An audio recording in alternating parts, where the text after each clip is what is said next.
একটি ছোট্ট পাখি আর একটি কাকের কাহিনী। অনেক দিন আগের কথা। একটি গ্রামের একটি গাছে একটি ছোট্ট পাখি বাসা তৈরি করে বাস করত। সেই গাছে তার সঙ্গে একটি কাকও থাকত।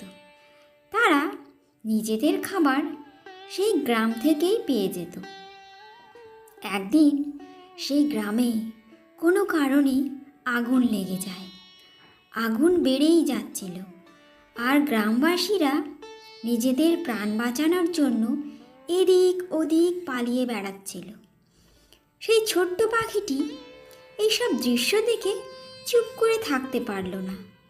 সে আগুন নেভানোর জন্য কাছের একটি পুকুর থেকে নিজের ছোট্ট ঠোঁটে করে জল আনতে লাগলো আর আগুনে ঢালতে লাগলো। অনেকক্ষণ থেকে সে আগুন নেভানোর চেষ্টা করতে লাগলো। গ্রামবাসীরা ছোট্ট পাখিটির এই চেষ্টা দেখে অবাক হলো আর বলল, এই ছোট্ট পাখিটি যদি চেষ্টা করতে পারে তো আমরা পারবো না কেন? আর তারাও আগুন নেভানোর চেষ্টা করতে লাগলো। সবাই কিছুক্ষণ একসঙ্গে আগুন নেভানোর চেষ্টা করলো, আর সবার চেষ্টার ফলে আগুন নিভে গেল। এত কিছু যখন হচ্ছিল, তখন এইসব দৃশ্য সেই কাকটি গাছের ডালে বসে দেখছিল।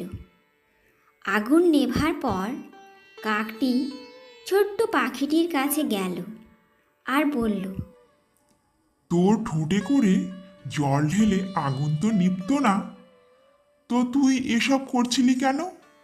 তখন পাখিটি বলল, আমার জল ঢালাতে আগুন নিভল কি না তা আমি জানি না, কিন্তু আমি গর্বিত যে যখনই এই আগুন লাগার কথা উঠবে তখন আমার নামের গণনা আগুন নেভানোদের মধ্যে হবে।